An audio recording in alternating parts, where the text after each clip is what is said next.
Hello everyone, welcome to Vyasa IAS CSAT course. Now in this video, we are going to take forward the class of our number systems. So let's begin. Now see, in the last class we saw two concepts. Okay, how to calculate the number of zeros was our main concept in the last class. Now let's begin with some of the properties of the number systems again. Okay, so what is a co-prime number or a relatively prime number? Okay, so any two numbers that do not have a common factor are known as co-prime or relatively prime numbers. Okay, uh, if we want to say this thing in another manner, basically we are saying that these numbers have a highest common factor unity. So for example, you are having 36, and now what are its co-prime factors? 9 and 4. Okay. Let's say 17 and 18. These are both co-prime numbers. Okay. 18 and 19. These are both what? Co-prime numbers. Now see, every consecutive number is co-prime number because one is even and one is odd. And even and odd do not have factors with each other. All right. So I think this thing must be clear to everybody. Okay, now see, if two numbers m and n are relatively prime and the natural number x is divisible by both m and n independently, the number is also divisible by m and n. So what it is saying, I just told you the example that let us think that 36 is divisible by 9, all right, and 36 is divisible by 4, then 36 is divisible by what? 9 into 4, which is 36 itself, all right. So this is all about it. Now see, uh, I am talking about co-prime or relatively prime numbers, but that does not mean that I have to take prime numbers. I can take any two numbers and they can be relatively co-prime if they do not have a factor in common. So basically odd and even number will be always co-prime because they do not have factor in common, and there can be other numbers as well. Okay, which are relatively co-prime. So I think everybody must be clear with this concept. Now see, uh, uh, try to grasp this concept. Okay, the spotting of two number as co-prime has a very important implication, and that is in the context of the numbers being in the denominators of the fraction. Okay, now see, suppose you are doing an operation of the following format, that m by 8 plus n by 9. Okay, now see, now see, this has best implication when we are talking about the denominators in an operation. Okay. Now I am saying for these number, m is an integer and n is an integer, but m is not divisible by 8. Okay, and n is not divisible by 8. I will still divide. Okay. So what is the possibility that m and n are that the result is integer? That is, I am talking about m by 8 plus n by 9, and the result is an integer. Okay, so I'm telling you there is zero possibility that result is an integer. Okay, that result is an integer. There is zero possibility. Why? Because you can divide by any number and see it's whenever you are dividing co-prime numbers, whenever you are dividing by co-prime numbers, the decimal will not match and then you will not get an integer. So for example, let me take as 2 and 3 as co-prime number. These are co-prime number, and let divide this by 7 by 2 and divide this by, let's say, 8 by 2. Okay, 8 by 2. So what are you going to get here? 3.5. And what are you going to get here? You are going to get 6, and then you will be getting 2.66. Now just add these. Will you be getting any integer here as a result? No, you will never get an integer as an answer when you are dividing two integers that are not divisible by co-prime numbers. So their addition will never come to be an integer. All right, their addition will never come to be an integer. So always remember this thing. This can be of help when you are solving questions, but this will not be the case when you are dividing by numbers which are not co-prime. Okay, so let's just take some example. Let us take 5 by 3 and let us take 6 by 27. Okay, 6 by 27. Now to make this, uh, you will add how much? You will multiply this by 9. So this will become 45. Okay. So 45 by 27 plus 6. This becomes what? 51. Okay. Now you obviously know that this becomes what?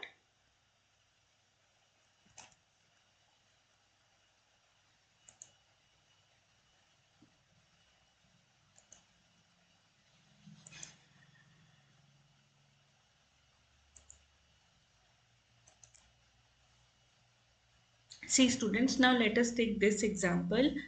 Let's take m is equals to 5 by 3 plus n, let us take it 36 by 27. Okay. Now these are not co-prime numbers. Okay. These have factor in each other. Now see, if we try to do this, then what are we going to do?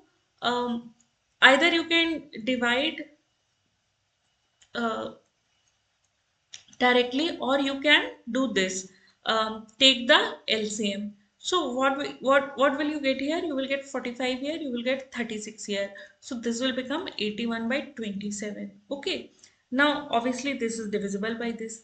So see, when the numbers are co-prime, okay, when the numbers are co-prime and these are integers, but you will never get integer as an answer. Okay, but this is not the case with this thing. Okay, this is not the case with this thing, that uh, it is not like that you will never get an integer. Sometimes you may not, but it is not like that you will never get. For example, 5 by 3, and let us take 8 by 27. Okay, so again this will be 45. uh, yes, and this will be 8. This will be 8. So this will become 27. Here what you are getting, basically 53 by 27, and we know this is, you will be not getting a integer here. Okay, you will be getting decimal. But still there is a possibility that sometimes you may get integer, but here there is never a possibility that you may get an integer. All right, that you may get an integer. So this is what I meant when I was explaining this concept. Okay. Now let us see this question, that find all the 5-digit numbers of the form 34x 5y that are divisible by 36. Okay, so let us do this. So 34x 5y divisible by 36. Okay, so let us do one thing. We split this into co-prime numbers. Okay, so 34x and 5y divided by 4 into 34x 5.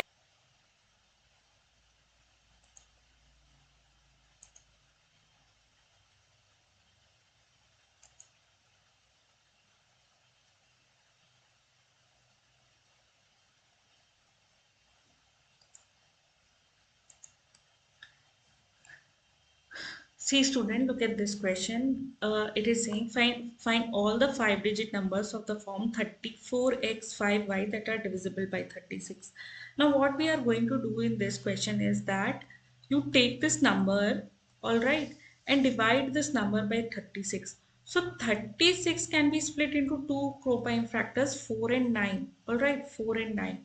Now what we are going to do here, 34, we need to check last two digit for the divisibility test of 4.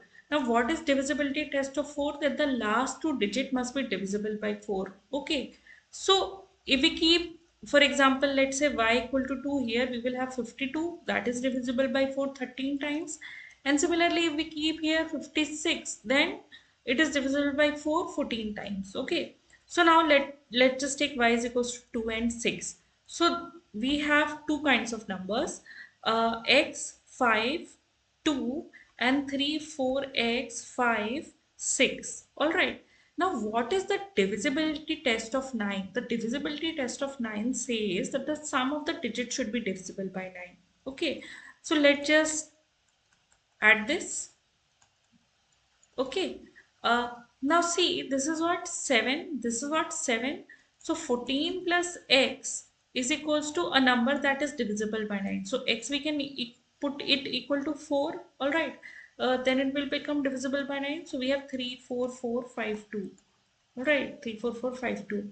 And then we have this number. So plus x 5 plus 6, so this is what 11, this is what 7, so we already have 18 here. So if we put x equals to 0, then this number will be divisible by 9. Also if we put x equal to 9, then this will become 27, then also this number will become divisible by 9. So basically we get three numbers, okay, that are divisible by 9. I think this kind of question was asked in UPSC in one of the years, and now if this kind of question is asked, I hope everybody is able to solve it. All right, let's move to next question. So you guys can do it for these question. All right, these will be given in the practice sheet. You can try it for this question, and I will be giving you solution after 3 classes. All right. Um, Now see, let's see the divisibility rules. Okay, so now I think most of you must be familiar with the divisibility rules. If not, still we can see this. See, divisibility by 2 or 5. Now see, a number is divisible by 2 if the last digit is 2 or last digit is even. Okay, or if the last digit is divisible by 2, we can say. So obviously we know 24 is an even number, 32 is an even number, 54 is an even number, 86 is an even number. All right. Why? Because these last digit are divisible by 2. Okay. Now see, if we take 345, I know this is divisible by 2 because this last digit is 5. Okay. We have 340. We know we are this is divisible by 2 because this last digit is 0. Okay. And this is divisible by 5 as well. Okay, so this is what the divisibility test of 5 says. This is the easiest. All right. Now let us see the divisibility test of 3 or 9. Now already I told you the for the divisibility test, if the sum of digits, if the sum of digits is divisible by 3, then this number is divisible by 3. So here this is what 7, this is what 2, you will get 9. Now let's just check it. 3 one times, 3 again one times, and 3 four times. This is divisible by 3. Okay. Similarly, if you want to check by 9, okay, obviously you can check by 9 also. How many times you will get here? 3, 9 threes are 27. Okay. Again, you will get 72 and okay, so this is the divisibility test of 9. So now you can apply it to any number. Divisibility test of 4, I already told you. If a number is divisible by 2, by 4, if the last two digits are divisible by 4. So for example, you have in that question we saw 3, 4, 0, 5, 6. Now we know this 56 is what divisible by 4, then this number is divisible by 4. All right, this number is divisible by 4. What else? See, let's just take 34054. Okay, 54. This last digit is divisible by 4, but last two digits are not divisible by 4. Okay, last two digits are not divisible by 4. So this number will not be divisible by 4. I hope you understand that. Now see, for divisibility, a test of 6, a number is divisible by 6 if it is simultaneously divisible by 2 and 3. Okay, if it is simultaneously divisible by 2 and 3. So now you can check it. If it is divisible by 2, it will be apparent because the last digit will be an even number. And if it is divisible by 3, the sum of the digit should be um, divisible by 3, then it will be divisible by 6. So 342 we can check it. This 2 is what is an even number, so this becomes an even number, and the sum of digit was divisible by 3, so we know that this number is divisible by 6 as well. Okay, this number is divisible by 6 as well. Let's check it for 8. Okay, what is the divisibility test of 8? So see students, it is saying a number is divisible by 8 if the last three digits are divisible by 8. Okay, if the last three digits are divisible by 8. So for example, you have this number. Is is this number divisible by 8? Yes, because these last three digits are divisible by 8. You have this number. Okay, so you obviously know that this goes what? 101 times. So you know this number is divisible by 8.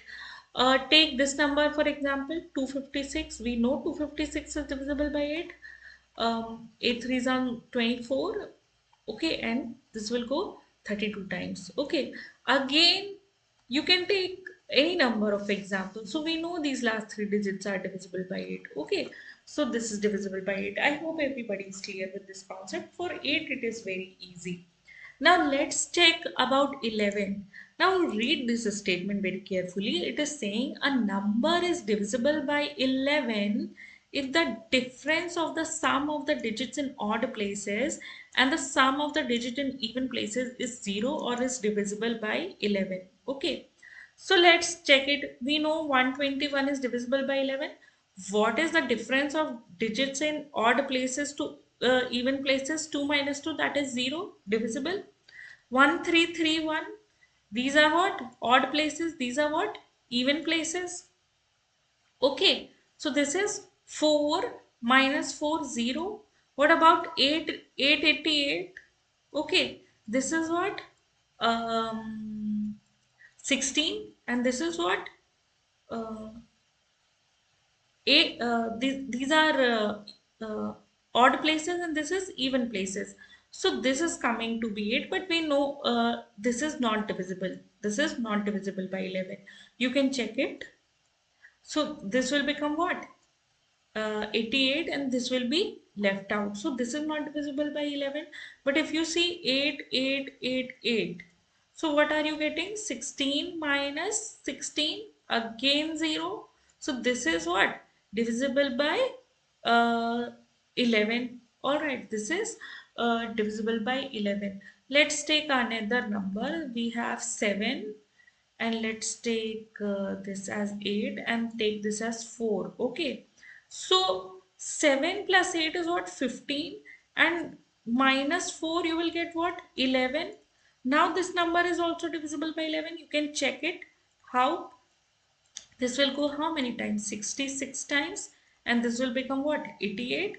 So this is divisible by 11. So for 11 it is that simple. I think this is one of the simplest divisibility test. For 12 you obviously know that all number divisible by 3 and 4 are divisible by 12. Alright. So that is the concept of the co-prime number that we are applying.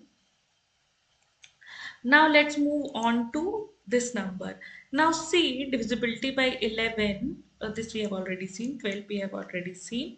So divisibility by 7, 11 or 13 can also be checked in another way. What it is that the integer n is divisible by 7, 11 or 13 if and only if the difference of the number of its thousands and the remainder of its division by 1000 is divisible by 7, 11 or 13. So what this is meaning to say is that, see, it is saying if and only if the difference of its number of its thousands. So what are the number of its thousands? This.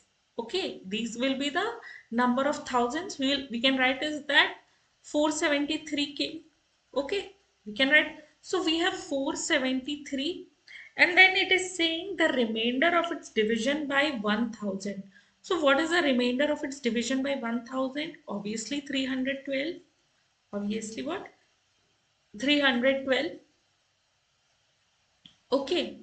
Um, So whether this will be divisible by so take the difference you will get as 161 and divide this. You will know that this is divisible because 2s are 14 and 3s are 21. So this is how you can check for 7. Okay. And obviously you can check for 13 also in the same way.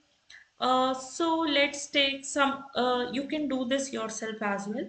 Take some numbers, try this method, all right, and you will know that the divisibility test of 7, 11, or 13 applies. So now you know the divisibility test of most of the numbers. Okay, beyond 14, you can do what? Check for 7, check for 2. Beyond for 15, check for 3, check for 5. For 16, you just have to check for uh, 4. Okay. So if it is divisible, if the number has 4 square, then it is divisible by 16. Okay. For 17, it's a prime number, you will have to divide. Unfortunately, for 18, obviously, check for 2, check for 9. Okay. So you can do this by make the number relatively co-prime, and then you can check it. Now we will see simple definitions. We know what are even numbers, all the integers that are divisible by 2. Okay, odd numbers, all the integers that are not divisible by 2 and is in the form of 2n plus 1 or 2n minus 1. Okay, and what are twin prime numbers? A pair of prime numbers are said to be twin when they differ by 2. So basically 32 and 34 are twin prime, 34 and 36 are twin prime. Okay, so these are the properties of twin prime number.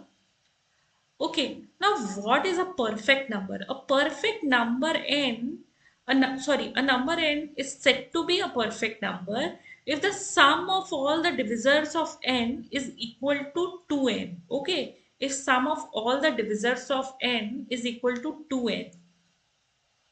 Okay, now see, we already know how to find the sum of divisors. Okay, the sum of factors of a number is the sum of divisors of a number, and if that is equal to twice of the number, if the sum of divisors is equal to twice of the number, then it is perfect number. All right, then it is perfect number. Now you know how to calculate these things. Now let us see some properties.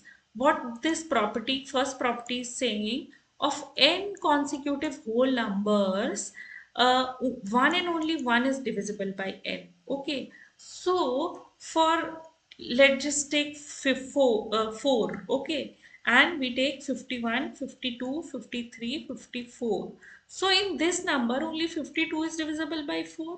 Okay, and if we take two consecutive numbers, so of this only one is divisible by 2.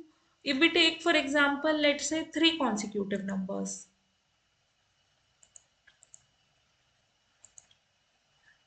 if we take, for example, say three consecutive numbers, so only one of these is divisible by 3. Which one? Obviously this one, because we know 5 plus 1 is equals to 6, and now we know how to apply the divisibility test. Okay, so this is all about it. All right. Um, Now see, if a number n can be represented as the product of two numbers p and q, that is n is equals to p into q, then we say the number n is divisible by p and by q, and each of the number p and q is a divisor of number n. Each factor of p and q would be divisor of n. Okay.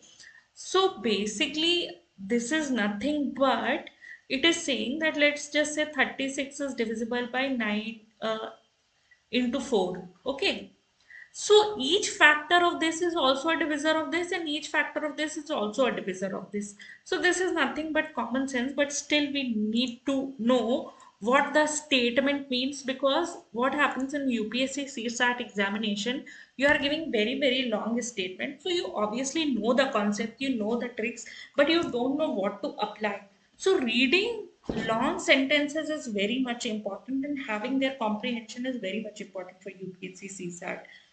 So it is very much different than other examinations where you don't have to read much, you just need to know the concepts. But here you have to interpret as well. Okay, now see this. It is saying 3n will always have even number of tens. Okay, so what does this means that if you have a number of the form 3n, so just leave 3 and 9. Okay.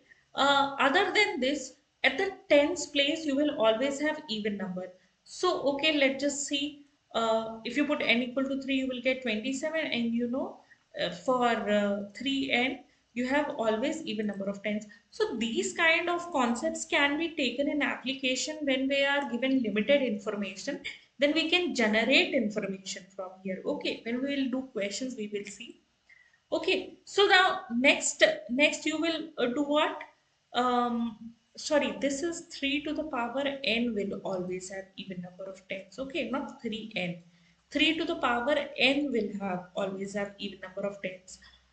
So um, if we take, for example, 3 to the power 4, you will have 81, again an even number of 10. Okay, again an even number of 10. If we take, let's say, 3 to the power 5, this will become what? 8. This will become 24, again an even number of tens. So tens you will always have an even number in when 3 is raised to any power. All right, when 3 is raised to any power. Okay. Now see, sum of 5 consecutive whole numbers will always be divisible by 5. Okay. So 1 plus 2 plus 3 plus 4 plus 5. Okay. What will be this? This will become 9. This will become what? 12, and this is 3. These are sum of 5 consecutive number. This is divisible by what? 5, Take 3 plus 4 plus 5 plus 6 plus 7. Okay. So this will become 9, this will become 9, and this will become 7. So 18 plus 7 is 25. This is also divisible by 5. Okay. I hope everybody is clear with this thing. Okay. I hope everybody is clear with this thing. Uh, Now, see, this is a very good concept. The difference between any two-digit number will always be divisible by 9. Okay. And the number should be such that we have reversed their digit.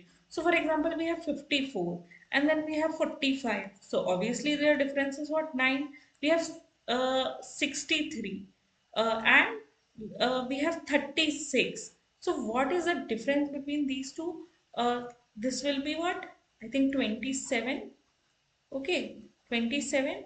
So 27 is divisible by 9. So the difference between any two-digit number will be divisible by 9. All right, difference between any two-digit number will be divisible by 9 if we have reversed the digit. If we have reversed the digit. All right. Okay. The next you see the square of an odd number when divided by 8 will always leave a remainder 8. Okay. The square of an odd number. So take it the square of any odd number. Simple is 9. Okay. When you will divide this by 8, what you will get the remainder 1. Let's take the square of 25. Again remainder 1. Take the square of 49. Again remainder 1 because 48 and the remainder will be 1. Okay. So try to remember these little information. Okay. If you will revise this PDF which I will give you 2-3 times, then you will always remember the okay, this is the property. All right. Now it is saying the product of three consecutive numbers is always divisible by 6. Okay. So three consecutive number 1, 2, and 3 divisible by 6. Three consecutive number 3, 4, and 5 always divisible by 6. Why? Because we know if we are taking the product of three consecutive number, an even number will come, an odd number will come, and one of them will be divisible by 2 and one of them will be divisible by 3, so it will always be divisible by 6.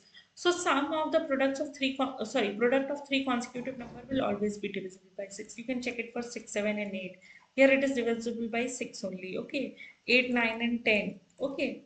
Again, this will be divisible by 3. This will be divisible by 2. So you will have it. Okay. So the product of three consecutive number is always divisible by 6. You can vouch this for sure. Now see, the product of three consecutive natural numbers, the first one of which is even, is divisible by 24. Okay, the first one should be even. So 2, 3, and 4 we are taking. Now is this this divisible by 24? Yes, it's divisible by 4. Okay. Now take 4, 5 and 6. Obviously, no, this is divisible by 24 because 4 into 5 into 6 and you have 6 and 4 into 6 is equals to 24. So yes, this is divisible by 6. Okay. For this, I have already told you whenever an odd number is multiplied with an odd number, it is an odd number only. Whenever an even number is multiplied with an even number, it becomes even. And when odd number is multiplied by an even number, it becomes what? Even. So I've already told you these concepts in the first class, but still pay attention to these. All right. Now see, all numbers not divisible by 3 have the property that their square will have a remainder of 1 when divided by 3. Okay. Now see, it is saying all numbers not divisible by 3 will have the property that their square will have a remainder of 1 when divided by 3. So, okay, you will have 0, 1, 2 as a remainder by 3 anyway. But if it is a square of a number that is not divisible by 3, you will have remainder 1. Okay, how? Let's just see this. So, for example, let's take 8 and 8 square is what? 8 square is 64. Then we have, uh, we know 63 is divisible by 3 because sum of digits, and then this 64 is what? One number greater than this number, so your remainder will be 1. You can always check by this method also. So for example, we are taking the square of, this is divisible by 3, the square of 11. Okay, so 11 square is 121. We know 120 is divisible by 3, so remainder will be what? 1 only, because this is just 1 bigger than that number. Okay, again you will have what? 13 square is 169. Okay, so we know 13 is not divisible by 3, but because this is a prime number, so you know that 168 is divisible by 3. Why? Because this will be what? 15 by 3. Okay, so this is divisible. So I hope you understand this concept. Okay, I hope you understand this concept. Now let's just move to another concept. Now see, this is saying a square plus b square divided by b square plus c square is equals to a square by b square.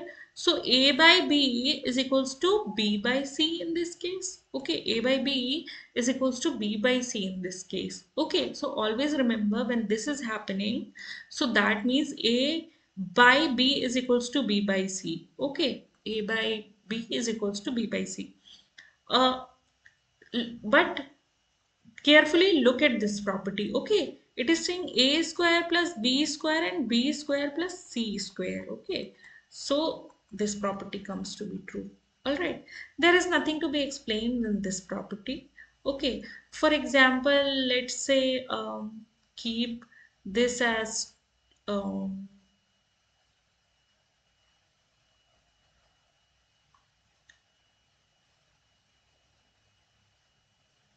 let us keep this a is equals to 5.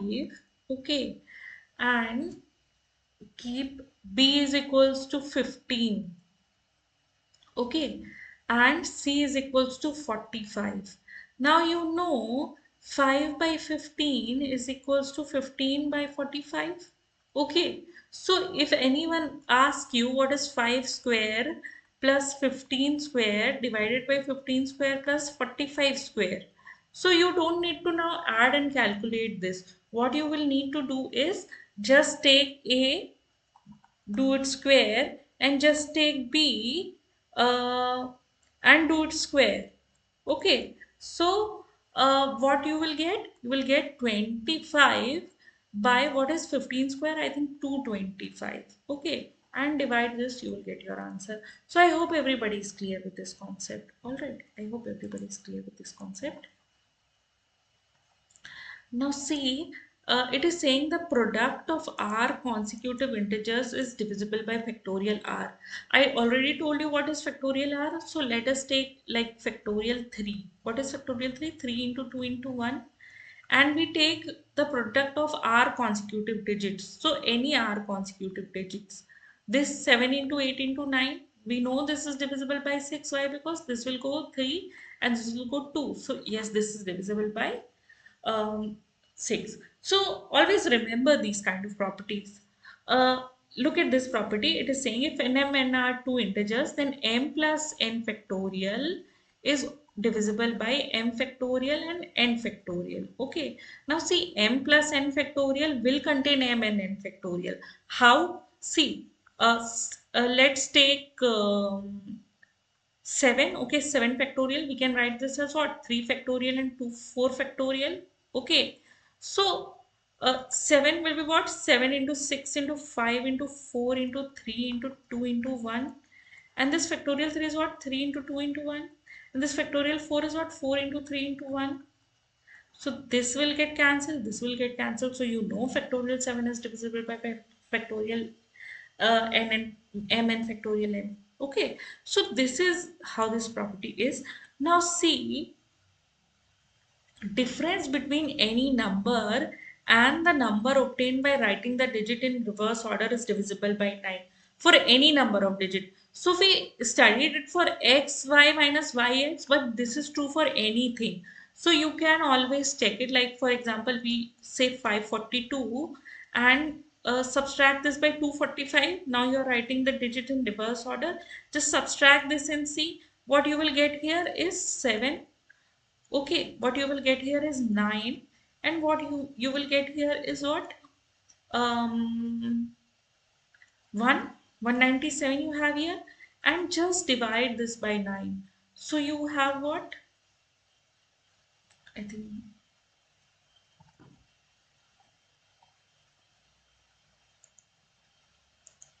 see, this is saying the difference between any number and the number obtained by writing the digit in reverse order is divisible by 9.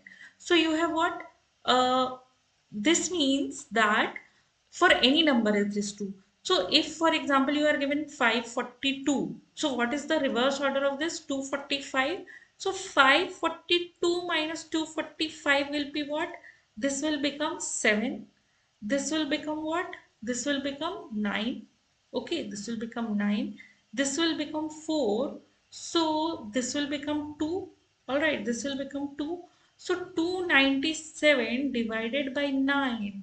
So you have 9 threes are 27 and 9 threes are 27. Alright.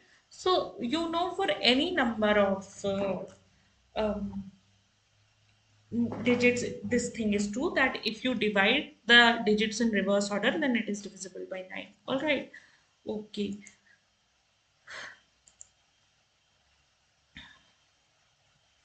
Now see, it is written any number of written in the form 10 to the power 9 minus 1 is divisible by 3 and 9. Okay, 10 to the power n minus 1 is divisible by 3 and 9, which means what? This is very easy. You do 10 square, subtract this by minus 1, you will get 99. Obviously, it is divisible by 9 and 3 as well. Okay, so for this, it is true for any number. Let's move forward. Now see this concept. It is saying if a to the power n is divided by a plus 1, so it will leave a as remainder if n is odd. Okay, and it will leave 1 as remainder if n is even. Okay, if n is even. So let's just check this property once. Okay, what this is saying is if we have some a, okay, take any a. So let's take 7 and let's take n equal to 2. So according to this property, if we divide 7 square by 8, okay, if we divide 7 square by 8, but n is even, so we will get 1 as remainder. Okay, so 1 should come as remainder. So what is this 49 by 8? Obviously 1 is coming as remainder. You can check this for any. So let's take 9. Okay, 9 square divided by what? Obviously 10, because a to the power n plus a plus 1. You should get 1 as remainder. Okay, you should get what? 1 as remainder. So you have 81 divided by 10, you have 1 as remainder. Okay, but let's just do 9 cube. Okay, and divide this by 10. You will get a as remainder. You will get what? A as remainder if n is odd. So what is a here? A is 9. Okay, a is what? 9. So this is what? 81 and this is 729 divided by 10. Obviously 7 times 70, then it becomes 2. So 9 is the remainder here. 9 is remainder here. I hope everybody is clear with this thing. Okay, I hope everybody is clear with this thing. Let's check this for like 8 cube as well. So 8 cube divided by 9. What is 8 cube? Okay, 8 cube is I think it is 256. No, it is not 256. Um, this is 48 plus 3, 512. Okay, 512. 512 divided by 9. Okay, now see, um, this is cube. Okay, so we should get a as a remainder. We should get 8 as a remainder. Okay, let's just go back and see the number 8 less than this number. Okay, 8 less than this number. What will be that? 504, and we know that is divisible by what? 9. Okay, so this will go 504, and then 8 will be remainder, or you can check it directly as well. There is no problem in that also. So how you will do this? Basically 9 fives are 45. Okay, 45, and then you have 62 left. Okay, and then you have what? 9 6 are 54. So obviously you are getting what? 8 as remainder. Okay, 8 as remainder. So you can check it at any way. Okay, now we have so many tricks at our hand to do so much of maths. Okay, now it is saying for any natural number n to the power 5 has the same digit as n has. So basically ये क्या बोलने की कोशिश कर रहा है कि 5 की साइक्लिसिटी होती है किसी भी नंबर में जब हम n to the power 5 raise करते हैं. तो 2 से देख लेते हैं. 2 टू द पावर 5 करेंगे तो 32 आ जाएगा. 3 टू द पावर 5 करेंगे तो 3 लास्ट में आएगा. Let's see. देखिए 3 टू द पावर 4 81 हो जाता है. 81 इंटू 3 करेंगे तो आपका क्या आ जाएगा? 243. तो जब भी n टू द पावर 5 करेंगे तो लास्ट जो डिजिट होगा वो हमेशा क्या होगा? वही नंबर होगा जिसका आप पावर ले रहे हैं. ओके, 5 के साथ तो ये वेरी बहुत ही क्लियर हो जाता है बिकॉज वो तो हमेशा ही 5 आएगा. 6 के साथ भी आप 6 का कोई भी पावर रेज करेंगे वो 6 ही आता रहेगा. देखिए 36 कर लीजिए, फिर 6 6 ये 216 आ जाएगा, है ना. एंड देन अगेन 6 कर लीजिए तो 6 के साथ भी कुछ भी पावर करेंगे तो 6 ही आएगा लास्ट डिजिट. ये 5 और 6 को आप कितना भी मल्टीप्लाई कर लेंगे लास्ट डिजिट आपका 5 और 6 ही आएगा. All right, I hope everybody is clear with this concept. Now let's move on to the other.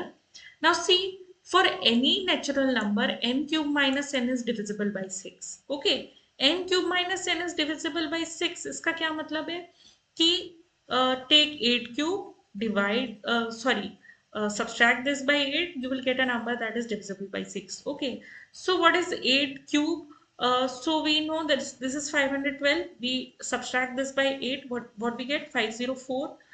Okay, now I know this number is divisible by 2 because the last digit is even number, and because the sum of digit is what? Divisible by 3, then I know this is divisible by 6. Okay, so you can check this for any number. Doing this is not very difficult. For example, you take 7 cube minus 7. Okay, so what is 7 cube? So we have what? 63, and this will become what? This is 28 plus 6, 343. All right, 343. 343 minus 7 will be what? This will become 6. All right, 6, and this will come 3, and this will come 3. So you know this number is divisible by 3. This is very apparent.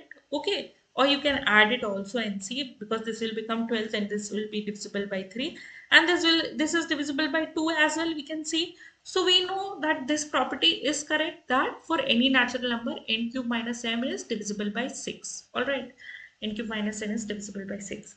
So I hope everybody is clear with this concept.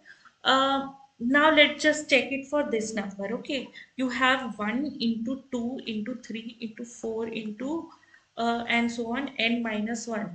So this is saying this will give a remainder of n minus 1 if n is prime. Okay, of n minus 1 if n is prime. So let's just see this.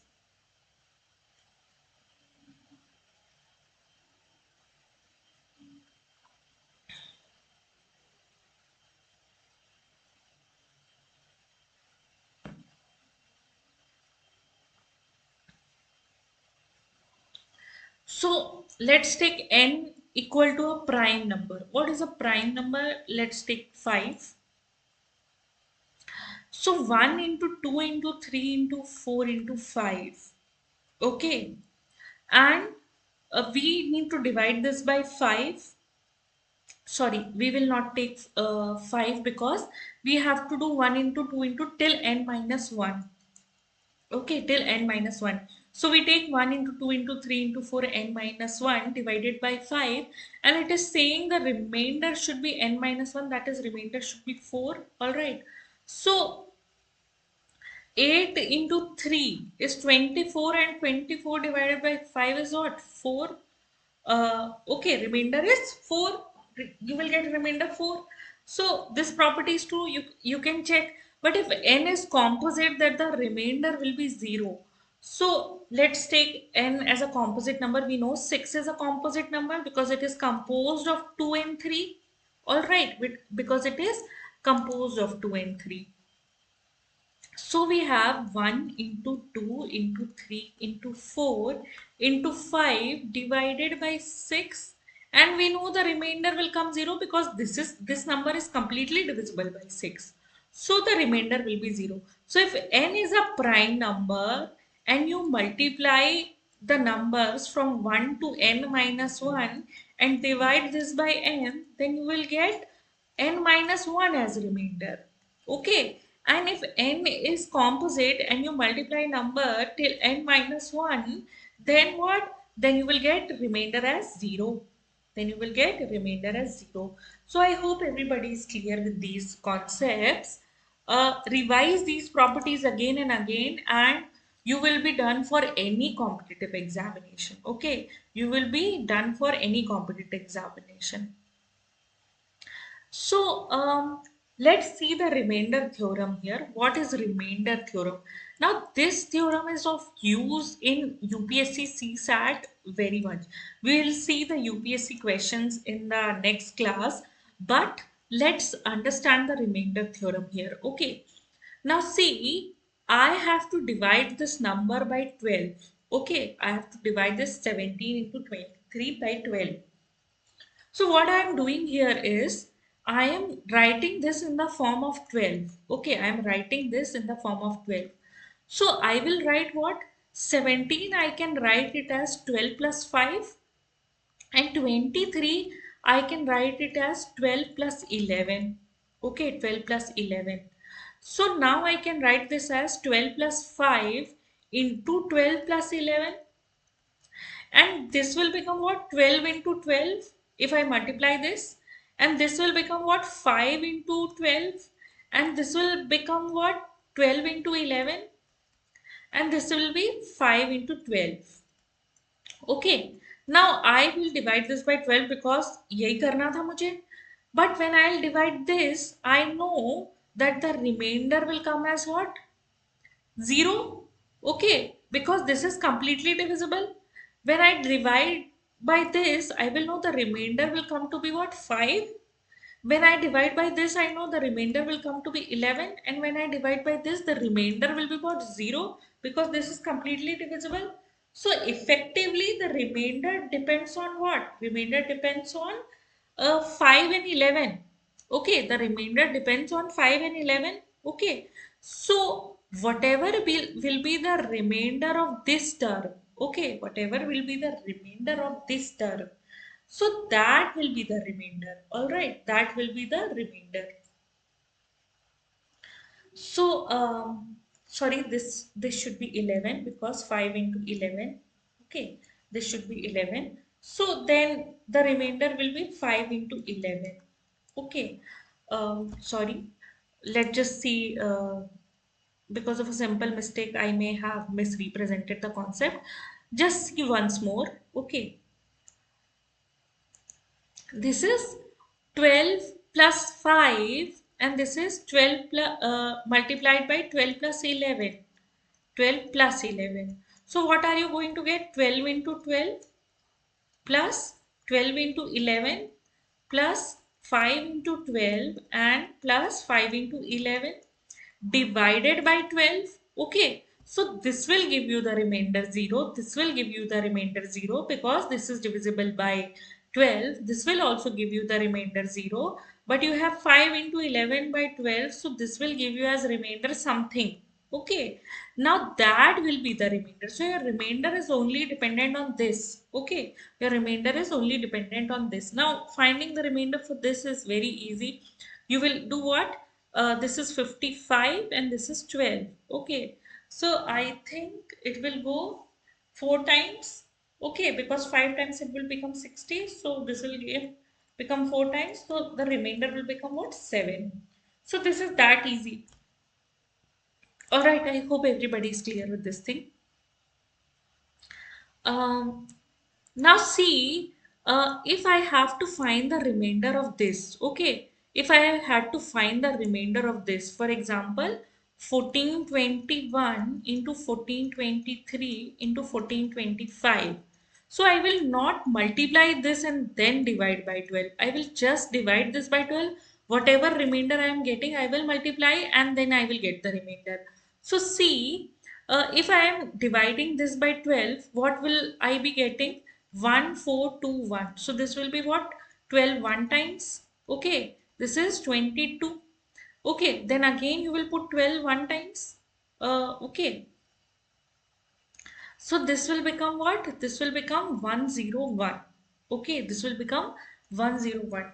Now 12 into 8, you know it is what? Um, 96, but 12 into 9 you will get 108. So you will not take this, take this. So 96. So what is the remainder? 5. Okay, what is the remainder? 5. Now see, this 23 is just 2 bigger than this number. Okay, so the remainder will be 7, and this 1425 is just 2 bigger than this number.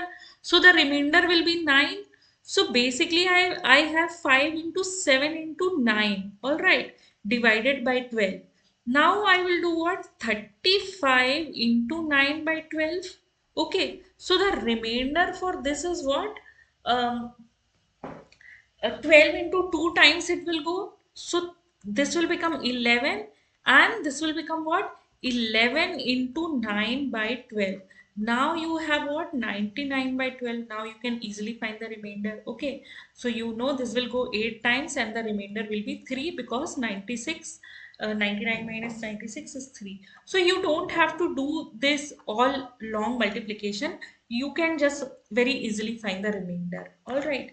Now see students, even we have method shorter than this method to find the remainders. All right. But learn this method first. Okay. And then go for other methods. Okay. First learn this method because doing basics is very important.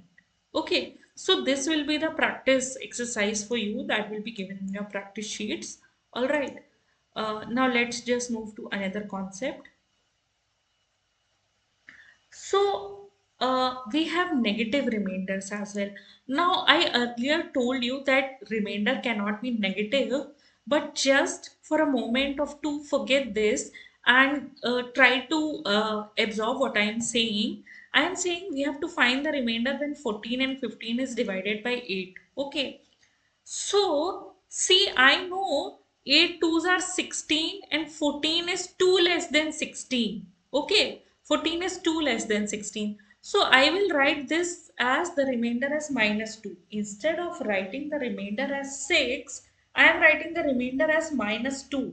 Okay, because in negative terms, 6 represent minus 2. I'll show you how. Okay. And then for this number, instead of writing the remainder as 7, because when you will divide this, you will get remainder as 7, you can write this remainder as minus 1. Okay, so you have minus 2 into minus 1, and this will become positive. Then this is what the remainder is 2 itself. You can check it by our old method also. Okay, so what were you getting here? You were getting 6 as a remainder, and here you were getting 7 as a remainder. Okay, so what was this? 42 by 8. Now obviously you know 2 is the remainder. Okay, so see, this method will be easier for higher numbers. For example, you have this number 51 into 52 divided by 53. Now I know this is very cumbersome to divide 51 into 52. So this is 51. We know this is 2 short of 53. So minus 2 is the remainder. We know 52 is 2 short of 1 short of 53. 52 is 1 short of 53. So minus 1 as remainder we can write. Okay. So minus 1 as remainder we can write. So this will become what? 2. So when we divide this, we'll get 2 as remainder. This is that easy, guys. Okay. No multiplication, no calculation, nothing. We just need to know the concept and we get the remainder. And you know, remainder theorem is so important for UPSC CSAT. We'll see in the next class. So many questions came. Okay, so many questions came. So I hope everybody is clear with this concept. Now let's see this. See one more question. Okay. We have 62 into 63 into 64 divided by 66. Okay. So what is the remainder, guys, in this case? See, we know 66 is 4 short of this. Okay. 66 is what? 4 short of this. So, sorry, 62 is 4 short of 66. So we have minus 4 as remainder. Then we have 63. Okay. Then we have what? Minus 3 as remainder. And then we have 64. So again we have minus 2 as remainder. Okay. And divide this by 66. So what we are getting here is minus 12 into minus 2, which is, sorry, this will become plus 12 because minus minus will become plus. So plus 12 into minus 2, that means you have minus 24 as remainder. Okay, minus 24 as remainder. Now I know that remainder cannot be negative, so I will just subtract this from 66 and I will get positive remainder. Okay, I will get positive remainder. So what I am going to get here is, I think, 42. Okay, yes, we are going to get here 42. So 42 will be the remainder, guys, in this case. Okay, and girls also. So 42 will be the remainder here. So listen to this concept. Okay, whenever you are getting a negative remainder, just subtract this with your divisor and you will get your remainder. Okay, so for example, I have a number like this. Let's take 22, 29, and let's take 24. Okay, 24. So um, and we need to divide this by 9. Okay, we need to divide this by 9. We want to find the remainder. So I know 9 threes are 27. 9 threes are 27. And this 22 is 5 short of this. So I can write here minus 5 as remainder for this. Okay. Now we know 9 threes are 27 and this 29 is 2 more than. So I will write plus 2 as remainder here. And 24 is 3 short of 27. So I will write minus 3 as remainder here. Alright. Now what I am getting? I am getting 30 by 9. Okay, but I am getting plus 30 by 9. Okay, I am getting plus 30 by 9.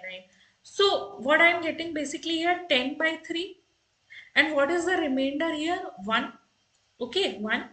So see, not always you will get minus as remainder. Okay, not always you will get minus as remainder. Here you got a positive remainder, so keep it positive and get your remainder. All right.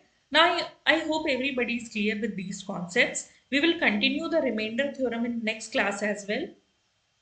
Okay, so this is up for this class, and let's continue in the next class.